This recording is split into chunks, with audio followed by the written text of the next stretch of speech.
Hello again, it's Cons, and I thought, seeing as I've talked about the Safi'Jiiva set bonus, I would probably have a look at all the Safi'Jiiva weapons that have yet to be announced and take a look at the dev diary and see if we can maybe decipher some information.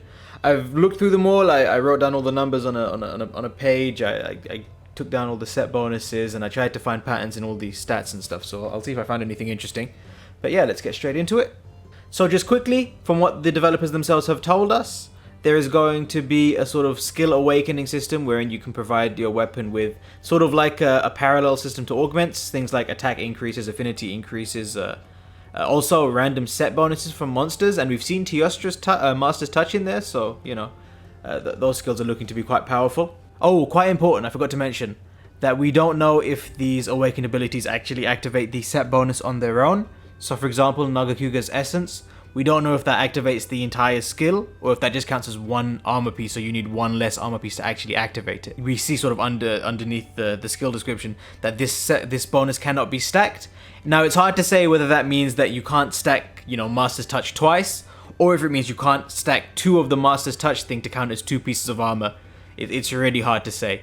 But yeah, it's either going to activate the skill on its own or count as a single armor piece towards it.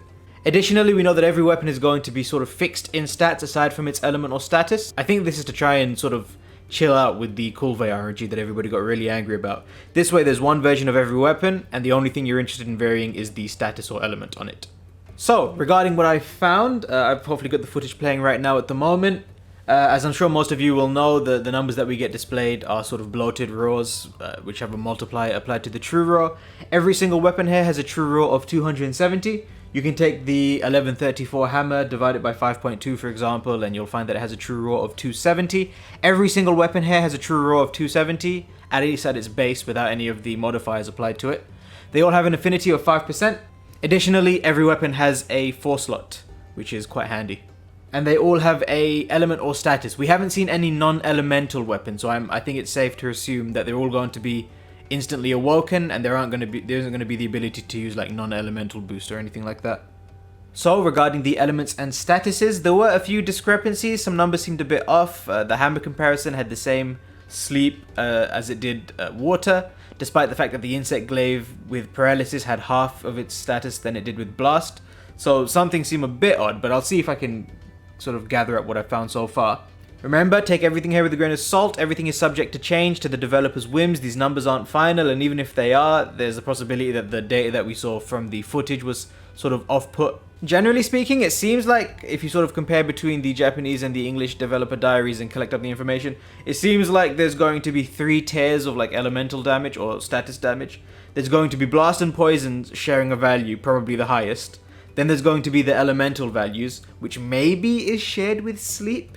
And then there's going to be paralysis. We saw an insect glaive with 90 paralysis. We saw an insect glaive with 180 blast. Between the other weapons that we've seen, poison and blast tend to have the same value. We've also seen greatswords with 300 poison, but also greatswords with 210 element. So there's the sort of range of values that we're talking about. It does seem to be case by case though, from weapon to weapon. They seem to be sort of tailored to make them hopefully more balanced. Unfortunately, I wasn't able to find like a multiplier, you know, the 3 tiers of elemental damage are, you know, X, 2X, and 1.5X, nothing quite as mathematically pleasing.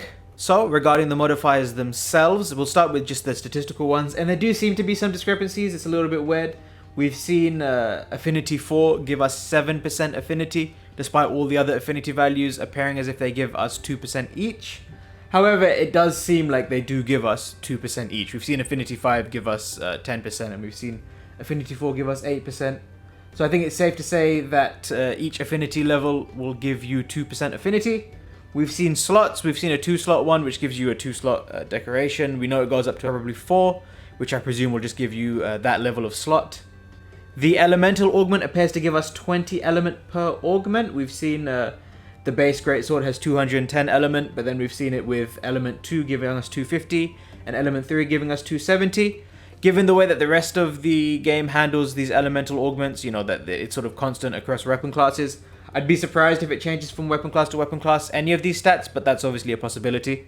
And lastly, again with the greatsword, we've seen that the base greatsword has 1296 raw, i.e. 270 true raw. We've also seen it with attack augment level 2, giving it 1315, which translates to 274 true raw. And we've also seen it with attack 2 and attack 4, which sort of confirms that these can be stacked. You can have multiple of the same type of stat modifier augment. But yeah, that's combined total of 6 gave us 282 true raw. So it does seem like it's 2 points of true raw per. And additionally, I think it's quite important to say that these weapons will almost certainly be augmentable. We see a screenshot of these weapons in the sell equipment menu, and as you can see, there are 3 pages. And that second page is always reserved for the augments, whereas the awakened abilities are completely separate to them. And for weapons that can't be augmented, for example, like not maximum level versions of a weapon, that augment page usually isn't there. Additionally, because of the way Kulve weapons could also be augmented, I think it's probably safe to assume that these weapons can be augmented. And lastly, I'll talk about some of the set bonuses that we've seen. I won't list them all out because it'd get kind of tedious. Oh, also, I forgot to mention, I didn't want to list out all of the augments because I can't speak Japanese, and so I don't know what half of the ones in the Japanese video were. I want to keep the video as short and as succinct as possible. But we've seen Teostra set bonus, so Master's Touch. I believe in the Japanese developer diary we've seen Silos. We've definitely seen Valkana, however, we don't know if it's Crit Element or Frostcraft, hopefully the latter. I've seen Bombardier Unleashed. There have also been some augments, sort of weapon specific. So we've seen things like shelling mods that change the shelling type for gun lance, and similar for the bow guns. We've seen Tigrex's set bonus, or Tigrex. Critical status was in there. So there's quite a wide range of these. We can't necessarily confirm that Master's Touch is going to be available in every weapon, just because we've only seen it on 1 or 2. However, for the gun lance specific augments, like the shelling modification ones, and for like the light bowgun ones, the capacity up and the one specific to light bowgun, they've all had the symbol of the weapon besides them. And so, because we don't see that kind of thing next to the Teostra set bonus or any of these other set bonuses, I highly doubt that they would be weapon class specific. And I think that basically covers everything. Yeah, again, I'm not going to go through every single awakened ability, because there are quite a few. But I think I've sort of covered the gist of it. Some powerful set bonuses floating around, as well as just general stat modifiers, and some weapon specific things. There's also one for the Insect Glaive, for example, that changes the Kinsect buff type. So yeah, I think that's everything gone over. Hopefully I haven't missed anything. I'm probably going to do a video where I talk about what I reckon these will contribute to the meta eventually, but I'll keep that separate to keep this video short. Yeah, thank you for watching, and I hope this helped. Take it easy. Bye-bye.